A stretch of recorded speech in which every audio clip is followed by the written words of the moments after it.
High friends, welcome back to my channel. আশা করছি আপনারা সবাই খুব ভালো আছেন আর আমিও খুব ভালো আছি। আজ আমি আপনাদেরকে তৈরি করে দেখাবো জিরে আদা বাটা দিয়ে পাতলা মাছের ঝোল। আজ আমি আলু আর কাঁচকলা দিয়ে পাতলা মাছের ঝোল তৈরি করব। তার জন্য আমি এখানে নিয়েছি লম্বা করে দুটো মিডিয়াম সাইজের আলু আর একটা কাঁচকলা, সেটাকেও আমি লম্বালম্বিভাবে এইভাবে কেটে রেখেছি। আর আমি কাঁচকলা আর আলুটাকে একটুখানি সামান্য হলুদ জলে ভিজিয়ে রেখেছি, কারণ কাঁচকলার মধ্যে একটা কষ থাকে, সেটা যদি এইভাবে হলুদ জলে ভিজিয়ে রাখা হয় তাহলে সেই কষটা চলে যায়। আমি এখানে 6টা কাতলা মাছের পেটি আর একটা লেজের পিস নিয়েছি। আমি এখানে কাতলা মাছ ব্যবহার করছি, তবে আপনারা চাইলে রুই মাছ দিয়েও রেসিপিটি করতে পারেন। সবার প্রথমে আমি মাছের ওপরে দিয়ে দিলাম সামান্য পরিমাণে একটু লবণ আর সামান্য পরিমাণে একটু হলুদ গুঁড়ো। তারপর লবণ আর হলুদ গুঁড়োটাকে দিয়ে প্রত্যেকটা মাছকে খুব ভালো করে মাখিয়ে নেব।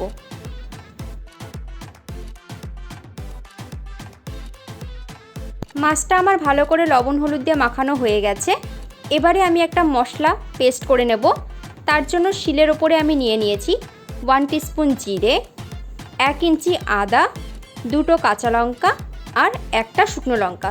তবে ঝালটা আপনারা নিজেদের পরিমাণ মতন দিয়ে দেবেন। মশলাটা বেটে নেওয়া হয়ে গেলে আমি মাছগুলোকে ভেজে নেব। তার জন্য একটা কড়াই ভালো মতন গরম করে নিয়ে তাতে সবার প্রথমেই আমি দিয়ে দেব 3 টেবিল স্পুন পরিমাণে সর্ষের তেল। তারপর তেলটাকে খুব ভালো করে গরম করে নিতে হবে। তেল ভালো মতন গরম হয়ে গেছে। এবারে এক একটা মাছের পিস আমি তেলের মধ্যে দিয়ে ভেজে নেব। মাছ ভাজার সময় গ্যাসের ফ্লেমটাকে আমি কিন্তু মিডিয়াম টু হাইতেই রেখেছি। খুব বেশি কড়া করে কিন্তু আমি মাছগুলোকে ভাজবো না। মিনিট 3-4 সময় ধরে মিডিয়াম টু হাই ফ্লেমে আমি মাছগুলোকে ভেজে নেব। এক পিঠ ভাজা হয়ে গেলে অপর পিঠ উল্টে দেব। এইভাবে প্রত্যেকটা মাছের পিস আমি ভালো করে ভেজে তুলে নেব। সবকটা মাছ আমার ভেজে নেওয়া হয়ে গেছে। এবারে মাছগুলোকে ভেজে আমি একটা প্লেটের মধ্যে আলাদা করে রেখে দিয়েছি। এবার রান্নাটা করার জন্য ওই মাছ ভাজা তেলেই আমি ফোড়নে দিয়ে দেব 1/2 টিস্পুন পরিমাণে জিরে আর 2টো তেজপাতা। তারপর ফোড়নটাকে সামান্য একটু ভেজে নেব। 30 থেকে 40 সেকেন্ড সময় ধরে আমি ফোড়নটাকে হালকা করে একটু ভেজে নেব। ফোড়নের থেকে যখন সুন্দর গন্ধ বেরোতে শুরু করবে তখন আমি এর মধ্যে দিয়ে দেব আগে থেকে টুকরো করে কেটে রাখা আলু। কাঁচকলাটাকে আমি এখনই দেব না, কারণ কাঁচকলাটা নরম।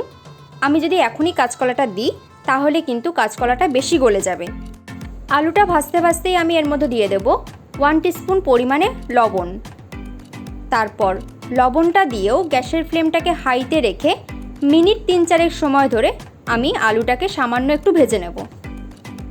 আলুটা মোটামুটি ভাজা হয়ে গেলে এর মধ্যে আমি দিয়ে দেব আগে থেকে বেটে রাখা মশলা।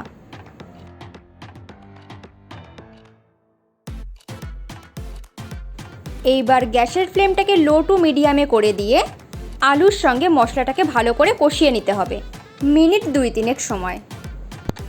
অল্প পরিমাণে মশলার বাটি ধোয়া জল আমি এর মধ্যে দিয়ে দেব। তারপর জলটাকে দিয়েও ভালো করে কষাতে থাকবো।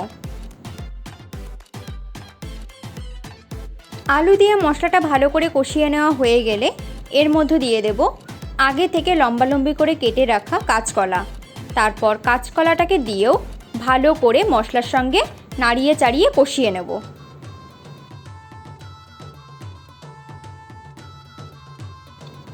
এই সময় আমি এর মধ্যে দিয়ে দেব 1/2 টিস্পুন পরিমাণে হলুদ গুঁড়ো।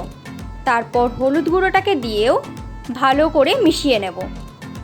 গ্যাসের ফ্লেমটাকে আমি কিন্তু এই সময় লো টু মিডিয়াম করে রেখেছি।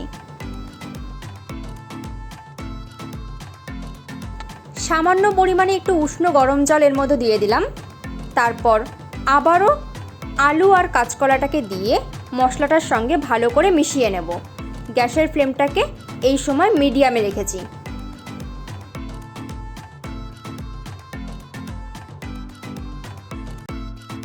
আলু আর কাঁচকলাটাকে ভালো করে কষিয়ে নেওয়া হয়ে গেছে।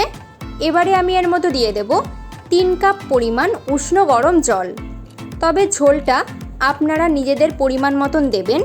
যতটা পরিমাণে ঝোল আপনারা রাখতে চান ততটা পরিমাণে জল ব্যবহার করবেন। ঝোলের সঙ্গে আলু আর কাঁচকলাটাকে একটু মিশিয়ে নেওয়ার পর গ্যাসের ফ্লেমটাকে লোতে করে ঢাকা চাপা দিয়ে 5 মিনিট আমি একটু ফুটিয়ে নেব। 5 মিনিট পর আমি ঢাকনাটাকে খুলে নিচ্ছি। দেখুন ঝোলটা আমার পুরোপুরি ফুটে গেছে। ঝোলটাকে একটুখানি নাড়িয়ে নিয়ে আগে থেকে ভেজে রাখা মাছের পিসগুলো আমি ঝোলের মধ্যে দিয়ে দেব। মাছগুলোকে ঝোলের মধ্যে দিয়ে ঝোলের সঙ্গে ভালো করে মিশিয়ে নিতে হবে। ঝোলের সঙ্গে মাছগুলো ভালো করে ফুটে উঠলে গ্যাসের ফ্লেমটাকে লোতে করে আবারও ঢাকা চাপা দিয়ে 2 মিনিট আমি একটু রান্না হতে দেব। 2 মিনিট পর আমি ঢাকনাটাকে খুলে নিচ্ছি। আমাদের মাছের ঝোল মোটামুটি তৈরি হয়ে গেছে।